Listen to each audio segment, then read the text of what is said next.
새는 날아가면서 뒤돌아보지 않는다. 투르니에는 단언한다. 예찬할 줄 모르는 사람은 비참한 사람이며 그와는 친구가 되기 어렵다고. 우정은 예찬하는 가운데 생겨나는 것이기 때문이다. 투르니에의 설명에 따르면 현실 세계는 본래부터 천연색이 아니라 흑백, 다시 말해 근본적으로 무채색이다. 그 현실에 색깔을 부여하는 것은 우리의 눈이고 예찬이다. 그러면서 투르니에는 말한다. 나 그대를 예찬했더니 그대는 100배나 많은 것을 돌려주었다. 고맙다, 나의 인생이여. 세상은 불완전하며 인간 역시 한계에 갇힌 존재이다. 그 둘을 보완하고 연결해 주는 것이 바로 예찬이다.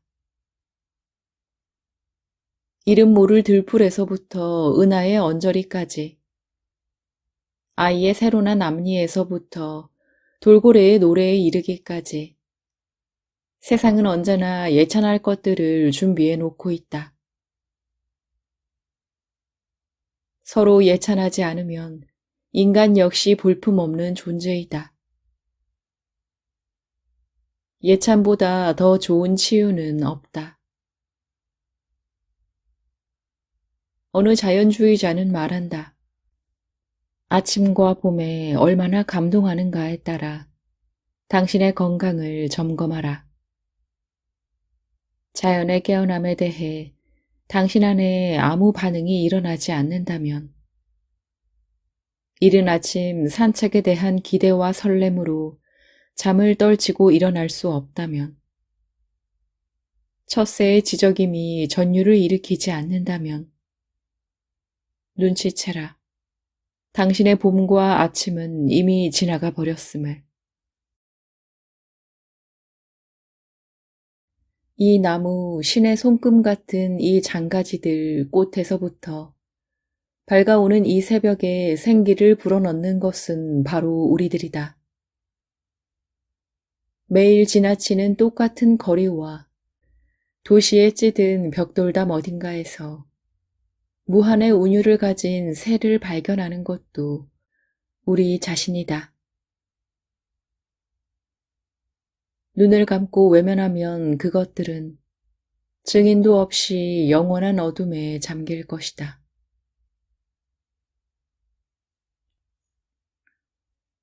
여행이 내게 준 선물은 삶과 세상에 대한 예찬 그것이다. 나 자신도 여행 초기에는 낯선 환경이 주는 불편함과 부조리에 실망하고 여행 자체를 후회한 적도 있었다. 자기 방어의 움츠림이 나와 세상을 분리시켰다. 그러다가 서서히 시타르 음악의 선율에 고개를 끄덕이고 살이 입은 여인들의 모습에 감탄하고 겐지스강 너머로 떠오르는 아침 해에 가슴을 열게 되었다. 심지어 한밤중 기차역의 아수라장 앞에서도 전율하고 경탄하는 나 자신을 발견했다. 광부는 수많은 돌들에 불평하지 않는다는 말이 있다.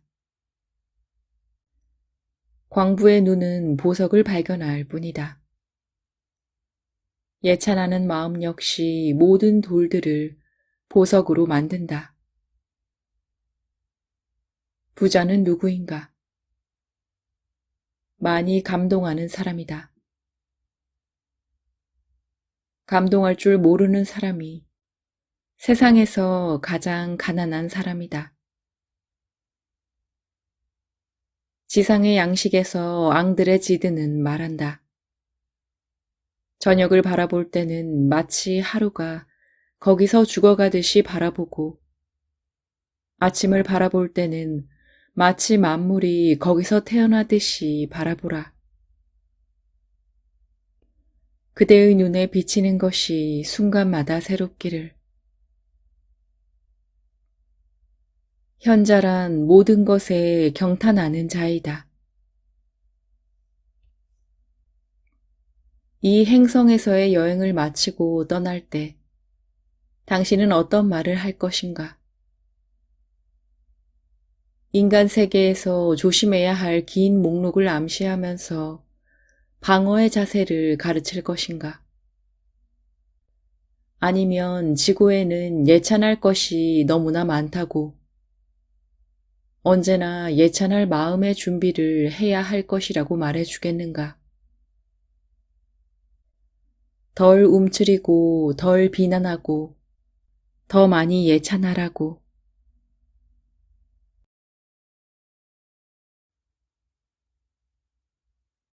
이름 없이 들풀의 존재에 다가가는 순간 우리는 깨닫는다. 들풀과 나 자신이 같은 존재라는 것을. 들풀도 나와 똑같이 물을 필요로 하고 바람에 흔들리고 서리에 몸을 움츠린다. 그리고 겨울에는 존재계로 돌아갔다가 새봄에 다시 등장한다. 명칭과 성별과 종을 잊으면 인간과 식물이라는 구분을 버리면 우리 모두가 같은 생명이 흐르는 통로이다.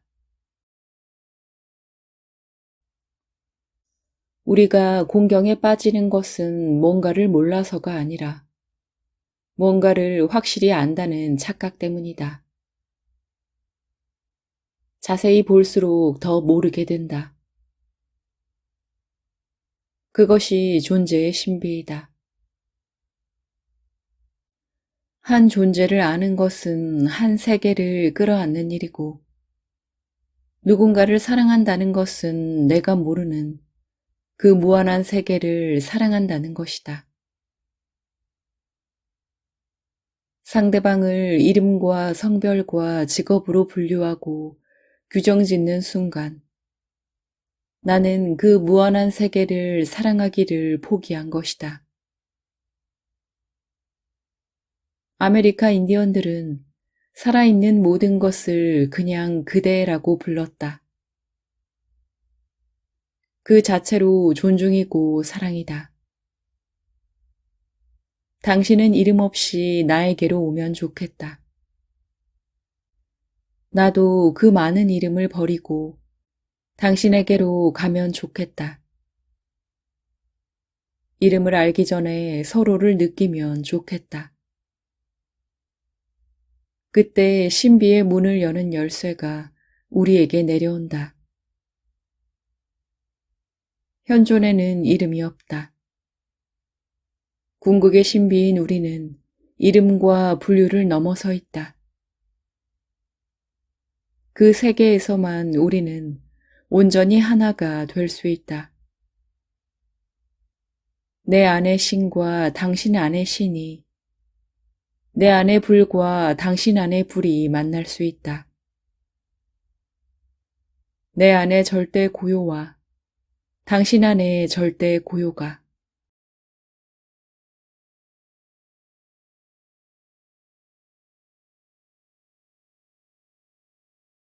자세히 보기만 하면 모든 사물은 그 속을 가지고 있다. 종교에서는 그것을 신의 파편이라 부른다. 그래서 각자가 독특하고 신비하다. 고대 베단타의 사상가가 간파했듯이 보려고 하지 않는 사람보다 더 심각한 장님은 없고 들으려고 하지 않는 사람보다 더 심각한 귀머거리는 없다. 우리는 보고 느끼기 위해 태어났다. 그 밖에 꼭 무엇이 되어야만 하는 것은 아니다. 아름다움에 몰입하고 감동할 줄 아는 영혼을 가지고 우리는 이곳에 왔으며 그 몰입과 감동이 삶의 문제들을 극복하고 인생을 살아나가게 하는 힘이다.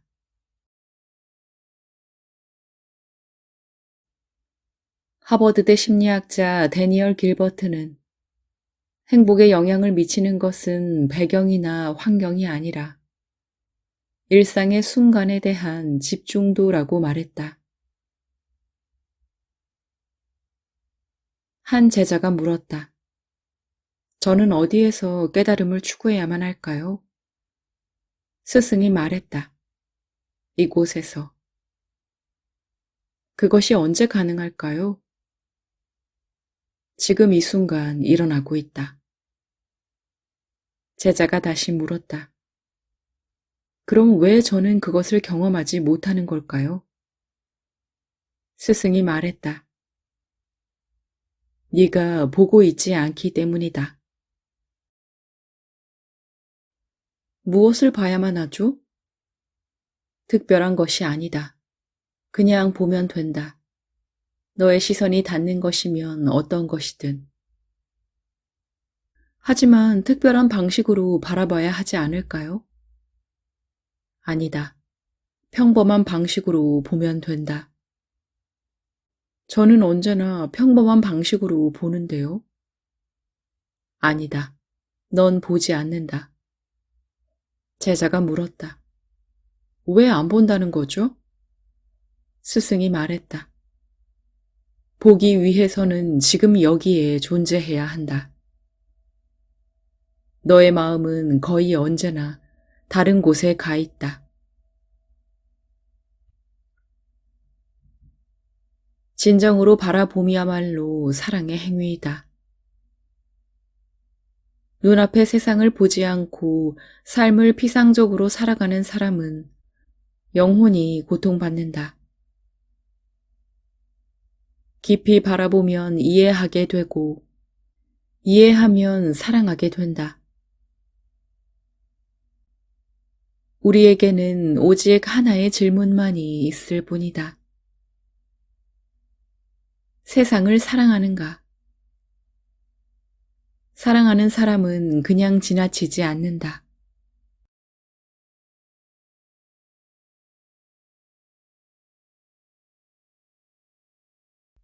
혼자 걷는 길은 없다. 당신이 지금 무슨 일을 하고 어떤 여행을 하든 과거에 그 길을 걸었던 모든 사람, 현재 걷고 있는 모든 사람이 정신적으로 연결되어 당신과 함께한다. 당신은 그 모두와 함께 걷고 있는 것이다.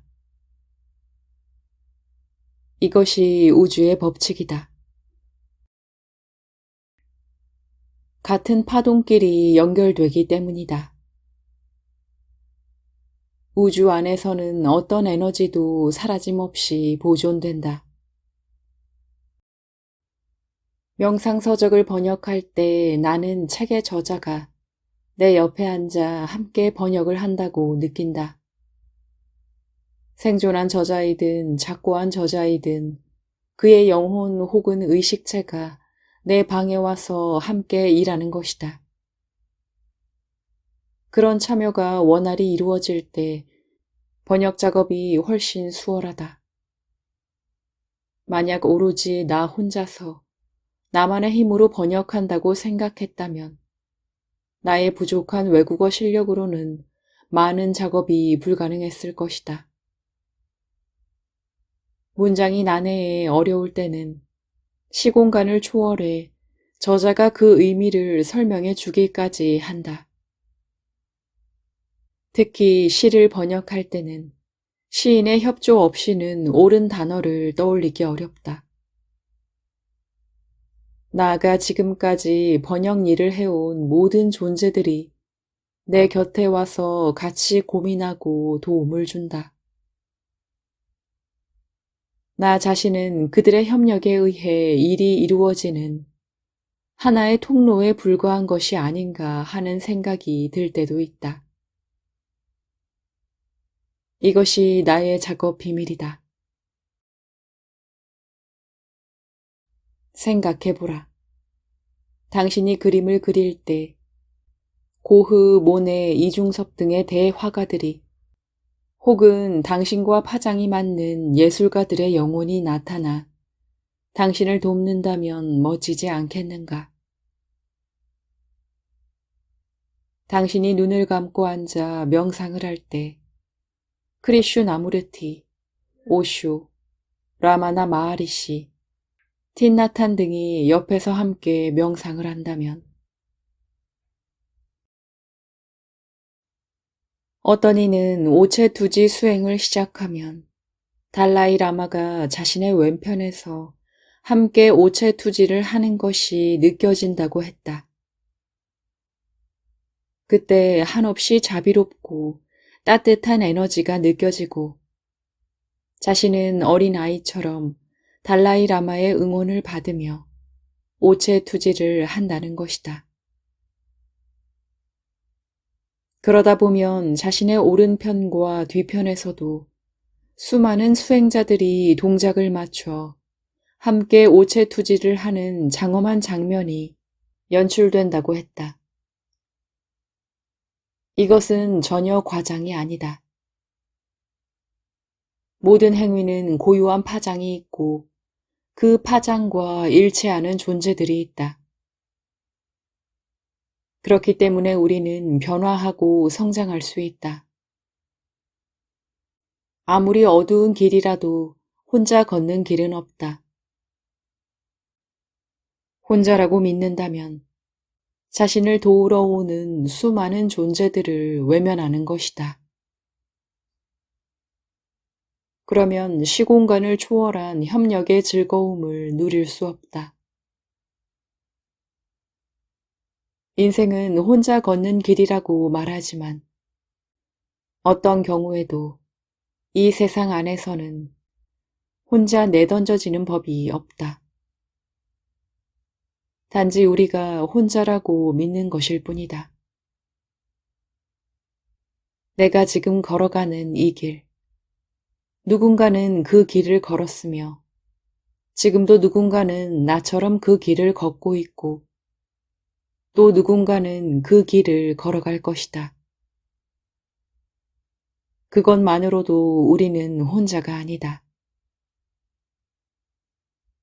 자신이 분리된 존재라고 믿는 것은 실제로는 우리의 고정된 생각과 관념, 제한적인 지각작용이 만들어내는 환상일 뿐이다. 그것이 존재에 대한 가장 큰 오해이다. 우리가 우리의 큰 의식과 접촉하기 시작하면 그 순간 개인의 영역을 뛰어넘는다. 그때 우리는 시 공간을 넘어 동일한 파동을 지닌 존재들과 연결된다.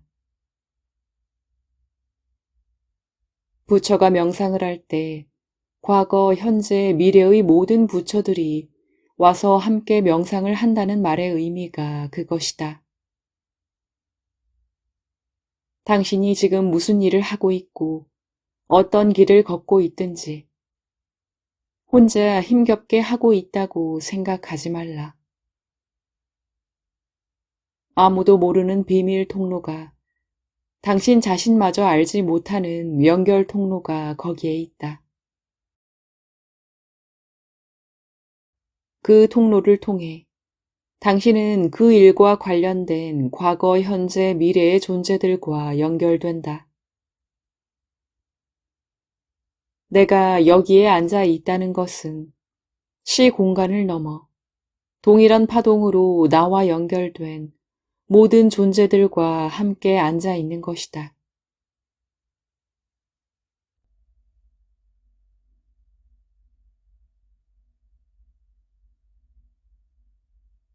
우리는 많은 길을 돌아 기적처럼 어떤 목적지 혹은 어떤 사람에게 도착한다. 때로는 우회로가 지름길이다. 삶이 우리를 우회로로 데려가고 그 우회로가 뜻밖의 선물과 예상하지 못한 만남을 안겨준다. 먼 길을 돌아 곧바로 목적지로 가는 것.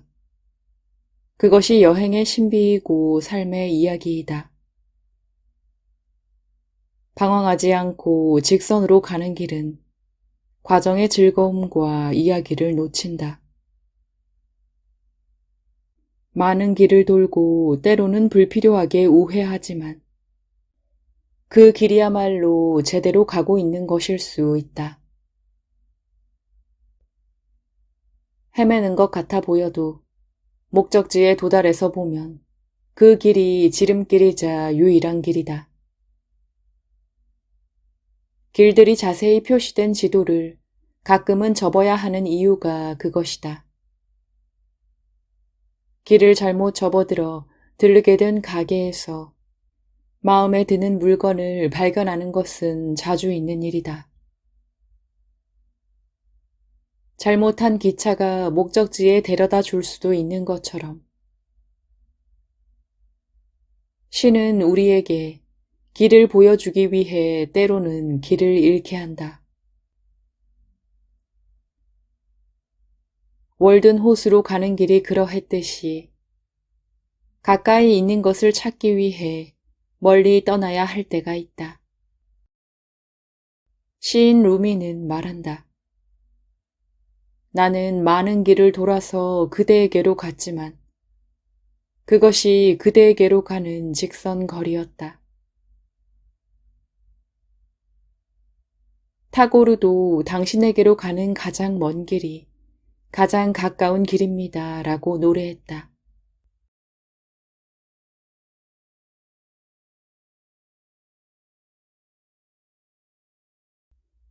유대교 신비주의 종파인 하시디즘의 현인들이 전하는 바에 따르면 사람이 죽으면 이 세상에 살면서 만났던 사람들과 언젠가는 한자리에 전부 모인다고 한다. 모두 죽어서 영원 상태가 된 그들은 하늘의 풀밭 어딘가에 둥글게 원을 그리고 앉아 살면서 자신들에게 일어났던 일들을 회상한다. 그런데 이때 지난 일들에 대해 이야기하면서 모두가 배꼽을 잡고 웃는다고 한다. 이렇게 언젠가는 모두가 죽을 운명인데 그것을 잊고 사소한 일에 흥분하고 화를 냈다는 것이다. 영원히 살 것처럼 싸우고 집착했다는 것이다. 삶이 놀이라는 것을 잊고 너무 심각했던 것이다. 그렇게 이 세상에서의 삶을 돌아보며 다들 한바탕 웃는다고 한다. 이런 배움을 얻지 못한 영혼은 다시 같은 수업을 반복해야만 한다고 하시디즘의 현인들은 말한다. 우리 모두는 지금 그 수업을 또다시 심각하게 받고 있는 중이다.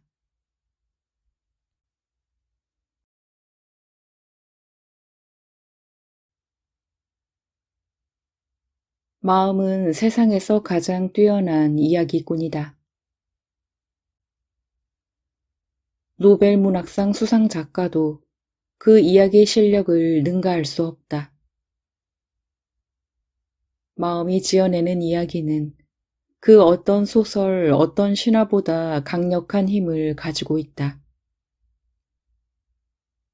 그것이 의식을 지배할 때 눈앞의 현실보다 가공의 세계가 더 생생한 현실이 된다. 그때 나는 삶을 사는 것이 아니라 버스에 앉아 망상에 빠진 사람처럼 삶의 표면을 그림자처럼 지나갈 뿐이다. 마음은 매우 쉽게 우리를 충실한 하인으로 만든다. 그러나 마음만큼 형편없는 주인도 없어서 지금의 삶을 살지 못하게 하고 실제보다 상상에 더 많이 고통받게 만든다.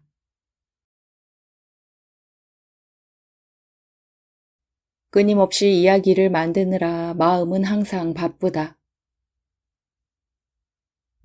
우리는 우리 자신이 실제로 존재하는 곳에 한 번도 완전히 존재해 본 적이 없을 수도 있으며, 우리 자신의 충만한 가능성과 단 한 번도 완전히 접촉해 본 적이 없을 수도 있다. 생각이 자기 멋대로 꾸며낸 이야기 속에 스스로를 가두고 있기 때문이다. 마음이 이야기를 본격적으로 만들어 나가기 전에 알아차려야 한다. 두려움, 욕망, 불안을 연료로 마음이 지어내는 이야기를 알아차리고 마음을 챙기는 것이다. 마음의 하인이 아니라 마음의 주인이 되는 것이다. 그것만큼 큰 기쁨과 평화는 없다.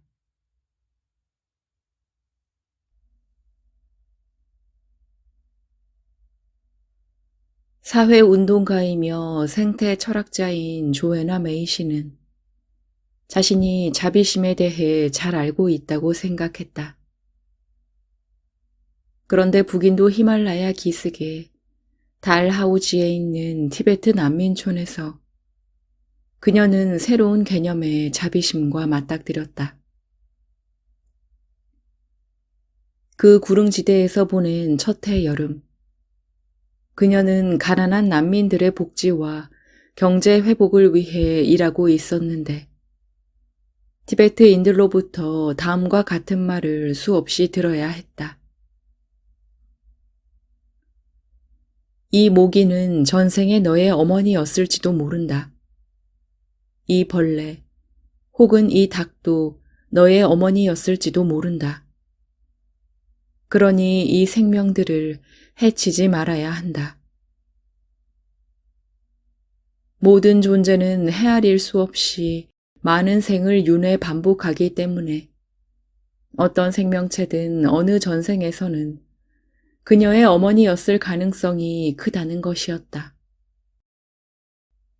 그러면서 한 티베트 승려는 각각의 사람을 전생의 어머니로 인식함으로써 그 사람에 대한 연민심을 키우는 법을 설명해 주었다.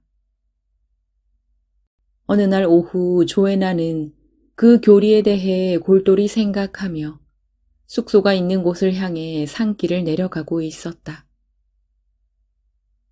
설득력이 약하긴 했지만 왠지 가슴에 와닿는 수행법이었다. 그러나 전생의 삶을 믿지 않는 그녀로서는 실천하기 어려운 방법이었다.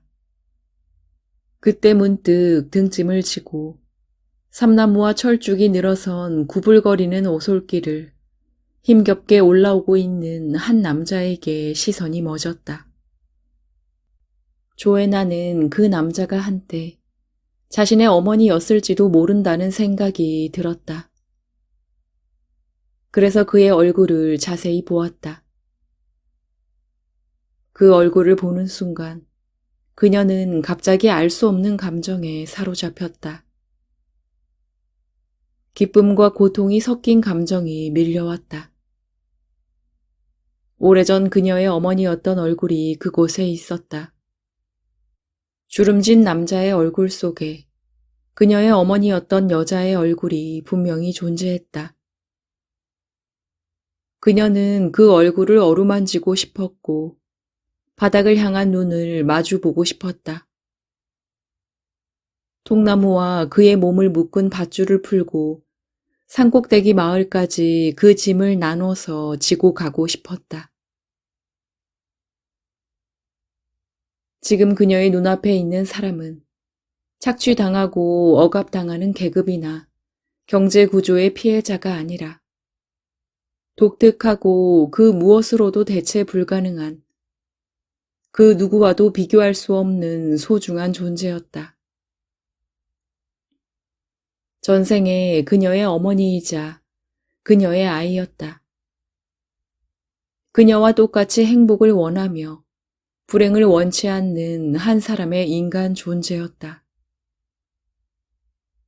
이전과는 완전히 다른 시각이었다. 이 사람은 어디로 향하는 걸까? 언제쯤 자신의 집에 도착할까?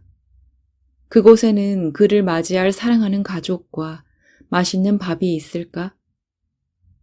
편안한 휴식과 노래와 다정한 포옹이 기다리고 있을까?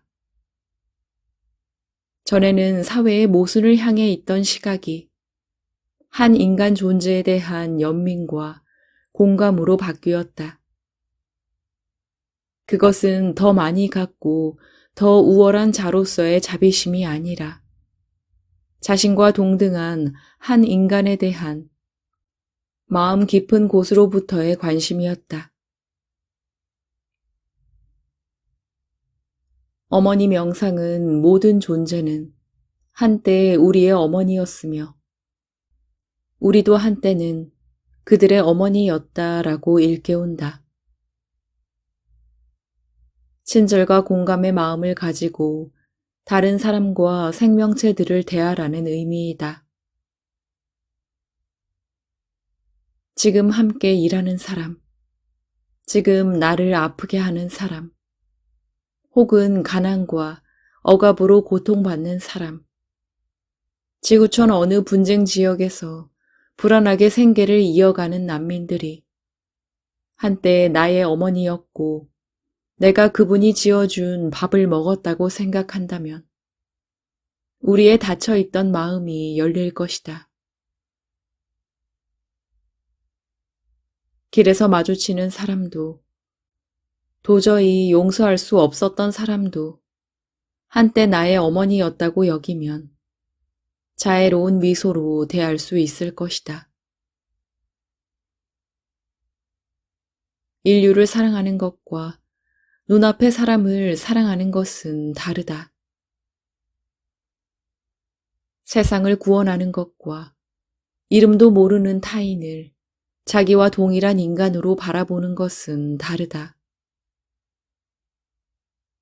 지금 앞에 있는 사람을 자신의 어머니이자 아이로 인식하는 것은 완전히 새로운 차원이다. 누군가를 깊이 안다는 것은 직접 얼굴을 마주하고 그 얼굴 속 사람을 바라보는 일이다. 구분과 차별을 초월한 공감과 사랑이 그것에서 시작된다.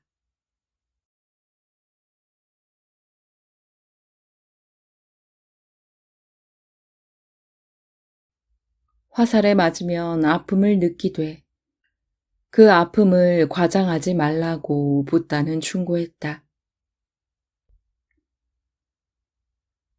병이 난 제자를 찾아가서도 아파하되 그 아픔에 깨어 있으라고 가르쳤다. 상처에 너무 상처받지 말 것. 실망에 너무 실망하지 말 것. 아픔에 너무 아파하지 말 것.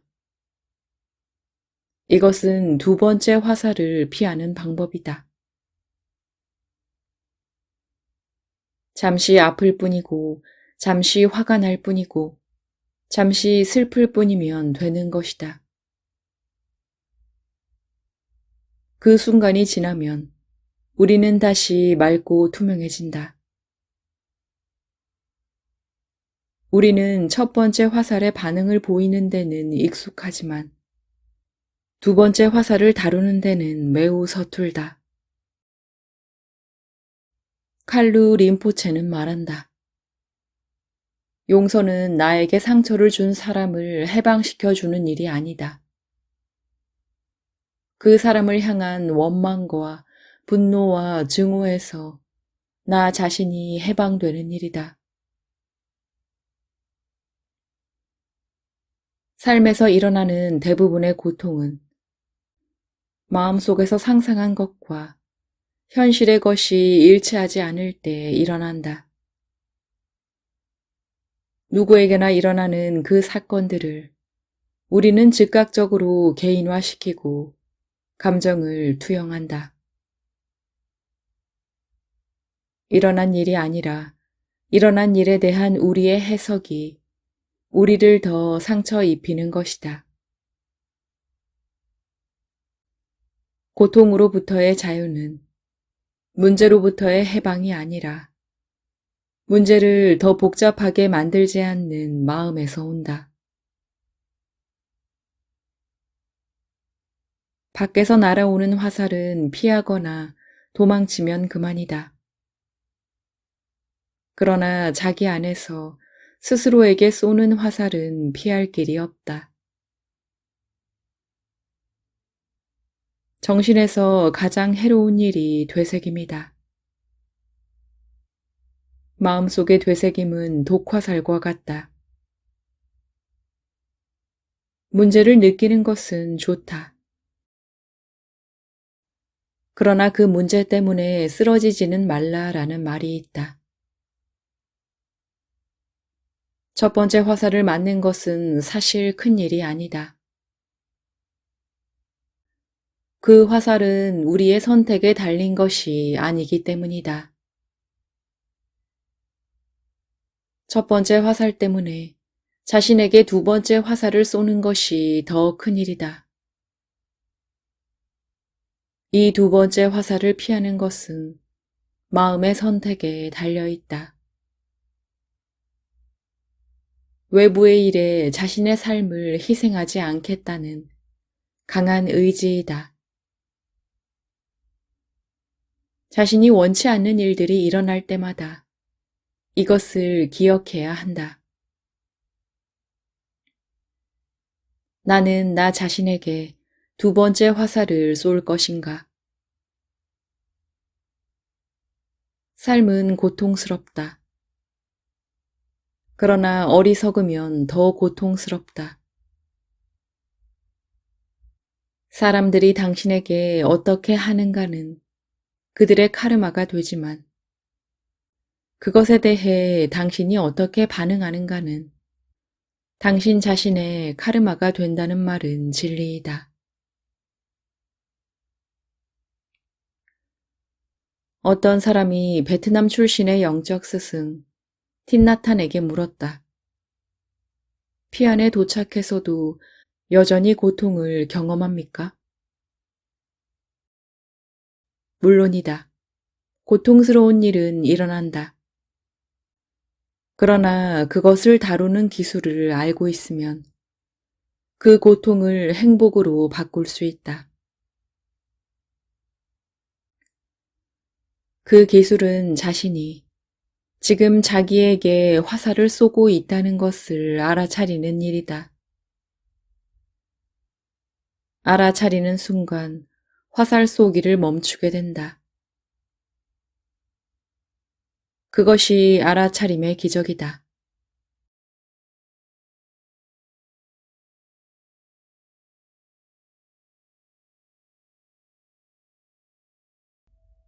우리에게 주어진 날들이 영원하지 않음을 알면 삶이 그만큼 더 소중해진다. 자신이 간발의 차이로 살아남은 행운아 임을 안다면 무의미한 고민이나 일들로 시간을 낭비하지 않게 된다. 주어진 날들이 선물처럼 다가온다. 더 절실하게 아침을 맞이하고 더 깊이 사랑하게 된다. 가장 아까운 것이 매 순간을 살지 않은 삶이라는 것을 깨닫는다. 우리가 시작해야 하는 가장 창조적인 행위는 삶의 매 순간을 붙잡는 일이다. 대재앙이 일어나리라는 것을 알면 사람들이 어떻게 행동할 것 같은가를 묻는 프랑스 일간지의 질문에 소설가 마르셀 프루스트는 이렇게 답했다. 우리가 죽음의 위협을 받으면 삶이 갑자기 멋있어 보인다. 삶이 얼마나 많은 계획, 여행, 사랑, 배워야 할 것들을 숨겨놓고 있는지 생각해 보라. 우리의 게으름으로 인해 미래의 어느 순간으로 끊임없이 미루고 있는 그것들을. 하지만 그것들이 영원히 불가능해질 위기에 처하면 그것들은 다시 아름다워진다. 아, 대재앙이 지금 일어나지 않는다면 많은 것을 하리라. 새로운 화랑들을 구경하고 사랑하는 사람에게 자신을 내던지고 인도로 여행 갈 기회를 놓치지 않으리라. 하지만 대재앙은 일어나지 않으며 우리는 그 일들 중 어떤 것도 하지 않는다.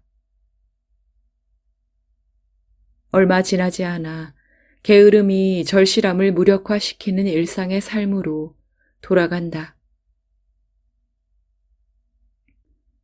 그러나 오늘의 삶을 사랑하기 위해 대재앙이 반드시 필요한 건 아니다. 그것은 우리가 유한한 존재라는 것을, 그리고 죽음이 오늘 밤에 찾아올지도 모른다는 것을 생각하는 것만으로도 충분하다.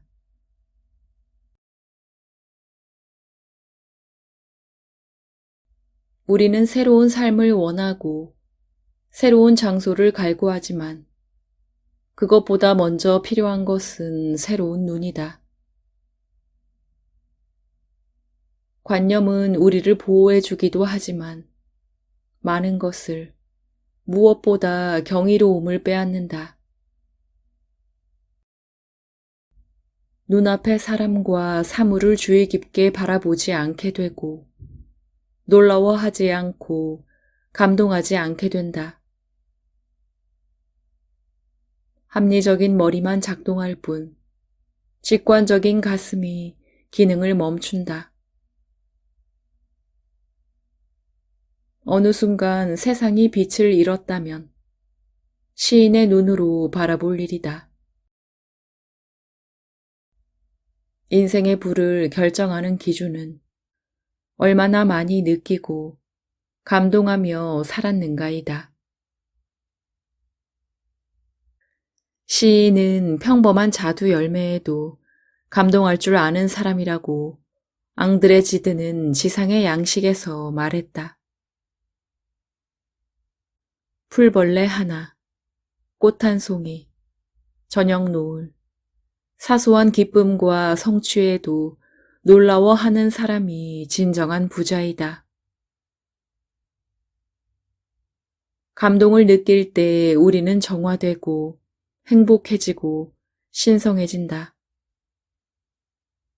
그리고 감동받아야 감동을 줄 수 있다. 다른 사람의 마음에 불을 전하려면 먼저 자신의 마음이 불타야 한다. 가장 가난한 사람은 내면의 불이 꺼진 사람이다. 오늘 놀라운 일은 무엇이었는가? 감동받거나 마음의 파문을 일으킨 일은 무엇이었는가? 영감을 받은 일은 무엇이었는가?